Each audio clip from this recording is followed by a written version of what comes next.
ಮತ್ತಾಯನ ಬರೆದ ಸುವಾರ್ತೆ 7ನೇ ಅಧ್ಯಾಯ 1ನೇ ವಚನ.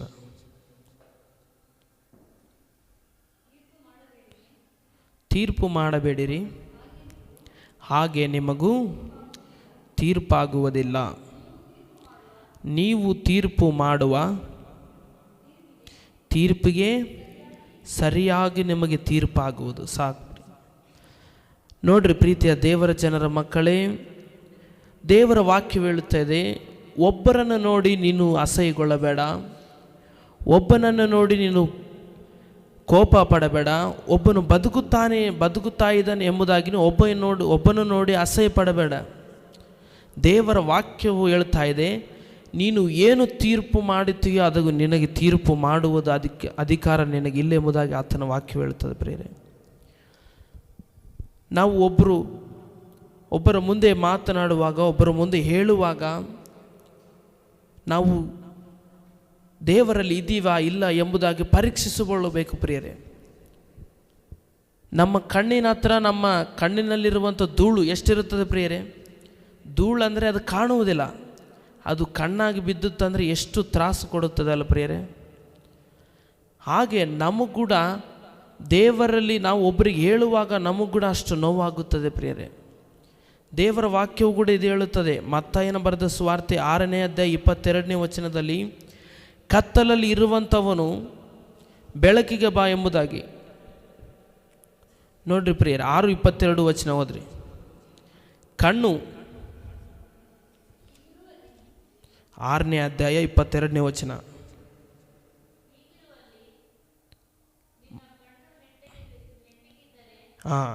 ನಿನ್ನ ಕಣ್ಣು ನೆಟ್ಟಗಿದ್ದರೆ ನಿನ್ನ ದೇಹವೆಲ್ಲ ಬೆಳಕಾಗಿರುವುದು.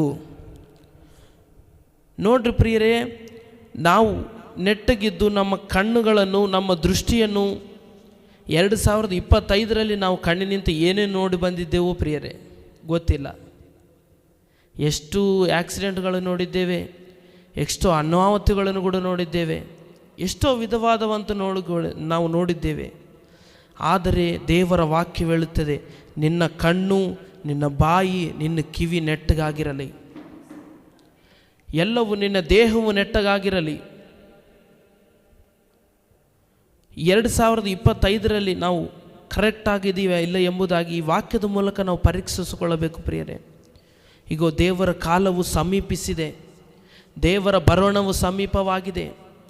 ಅನೇಕ ಜನಗಳು ಬೇರೆ ಬೇರೆ ವಿಧವಾಗಿ ಹೇಳುತ್ತಾರೆ. ಅನೇಕ ಜನಗಳು ಹೇಳುವಂಥ ಮಾತುಗಳು ಕೇಳಬಾರ್ದು. ಅವರು ಹೀಗೆ ನಡಿ ಎಂಬುದಾಗಿ ಹೇಳುತ್ತಾರೆ, ಅವ್ರ ಮಾತುಗಳು ಕೂಡ ನಡೆಯಬಾರ್ದು. ನಾವು ದೇವರ ಸೇವೆ ಮಾಡುತ್ತಾ, ಆತನ ಸುವಾರ್ತೆ ಸಾರುತ್ತಾ ಅನೇಕ ಪ್ರಜೆಗಳಿಗೆ ದೇವರ ಕಡೆಗೆ ರಕ್ಷಣೆಗೆ ತರಬೇಕು ಪ್ರಿಯರೇ. ಒಂದು ನಿಮಿಷಕ್ಕೆ ಅನೇಕ ಜನಗಳು ಸತ್ತು ಹೋಗ್ತಾ ಇದ್ದಾರೆ, ಅವರು ನರಕಕ್ಕೆ ಹೋಗ್ತಾ ಇದ್ದಾರೆ. ಆತ್ಮದಲ್ಲಿ ಒಂದು ನಂಬಿಕೆ ಬರಬೇಕು ಪ್ರಿಯರೇ, ಒಂದು ದೃಢವಾದಂಥ ಒಂದು ರೋಷವು ಬರಬೇಕು. ಹೌದು, ನಾನು ಸುವಾರ್ತೆ ಸಾರಬೇಕು, ದೇವರಿಗಾಗಿ ನಿಲ್ಲಬೇಕು, ದೇವರಿಗಾಗಿ ನಾನು ಬಾಳಬೇಕು ಎಂಬುದಾಗಿ ನಂಬಲು ಒಂದು ಧೈರ್ಯ ಹುಟ್ಟಬೇಕು ಪ್ರಿಯರೇ. 12 ಮಂದಿ ಶಿಷ್ಯರು ದೇವರ ಜೊತೆ ನಡೆಯುವಾಗ ರೋಷವಾಗಿದ್ದರು, ಹೋಗ್ತಾ ಇದ್ದರು. ದೇವರಿಂದೇ ಹೋಗಿ ಸೇವೆ ಮಾಡ್ತಾ ಇಲ್ಲ. ದೇವರು ಈ ಗುಂಪಿಗೆ 3 ಜನ, ಈ ಗುಂಪಿಗೆ 3 ಜನ ಕಳಿಸ್ತಾ ಇದ್ದರು ಸುವಾರ್ತೆ ಸಾರುವುದಕ್ಕೆ. ಅವರು ಹೋಗಿ ಜನರಿಗೆ ಸುವಾರ್ತೆ ಸಾರಿ, ಜನರ ಬಗ್ಗೆ ತಿಳಿಸಿ ಅನೇಕ ಜನಗಳನ್ನು ರಕ್ಷಣೆ ತಂದರು ಪ್ರಿಯರೇ. ಹಾಗೆ ನಾವು ಕೂಡ ಇದ್ದಂಥ ಸ್ಥಿತಿಯಲ್ಲಿ ಇರಬಾರ್ದು. 2025 ಕಳೆದೋಯ್ತು, ಬರ್ತಾ ಹಿಂದಿದ್ದು 2024, 23 ಬರುವುದಿಲ್ಲ, 26, 27 ಬರುತ್ತದೆ, ಮುಂದಕ್ಕೆ ಹೋಗುತ್ತದೆ, ಹಿಂದಕ್ಕೆ ಬರುವುದಿಲ್ಲ ಪ್ರಿಯರೇ.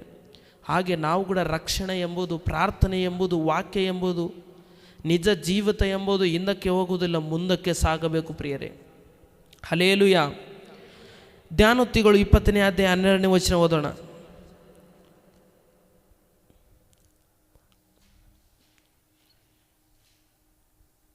ಜ್ಞಾನೋಕ್ತಿಗಳು 20ನೇ ಅಧ್ಯಾಯ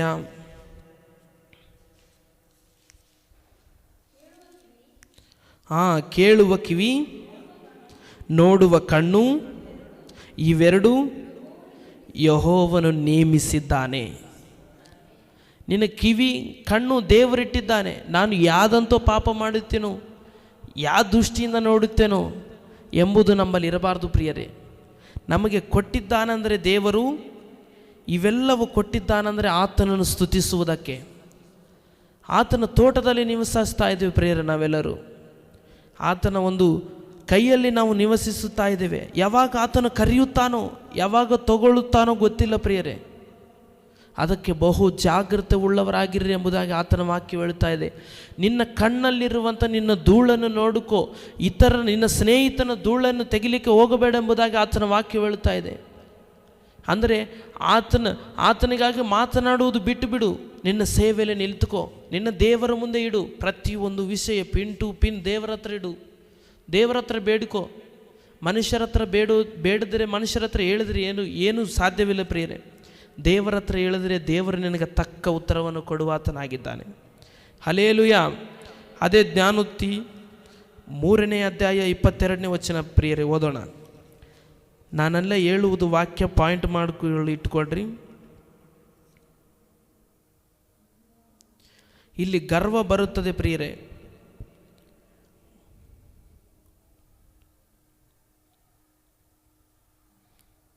ಇಪ್ಪತ್ತೆರಡನೇ ವಚನ, 3ನೇ ಅಧ್ಯಾಯ 22ನೇ ವಚನ, ಜ್ಞಾನೋಕ್ತಿ. ಅವು ನಿನಗೆ ಜೀವವು, ನಿನ್ನ ಕೊರಳಿಗೆ ಭೂಷಣವು ಆಗಿರುವುದು. ಸಾಕು ಪ್ರಿಯರೇ. ಇವೆಲ್ಲ ನಾವು ಮಾಡಿದಂಥ ಗರ್ವವು ಅವೆಲ್ಲ ನಮ್ಮಿಂದ ಬರುವುದಿಲ್ಲ ಪ್ರಿಯರೇ. ಅವು ನಿನ್ನ ಜೀವಕ್ಕೂ ನಿನ್ನ ಕೊರಳಿಗೂ ಭೂಷಣವಾಗಿರುತ್ತದೆ.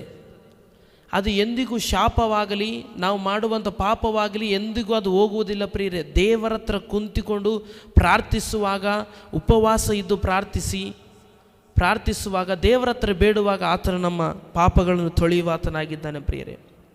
ನಾಶನಿಗೆ ಮುಂದೆ ಗರ್ವವು ಬರುತ್ತದೆ ಪ್ರಿಯರೇ.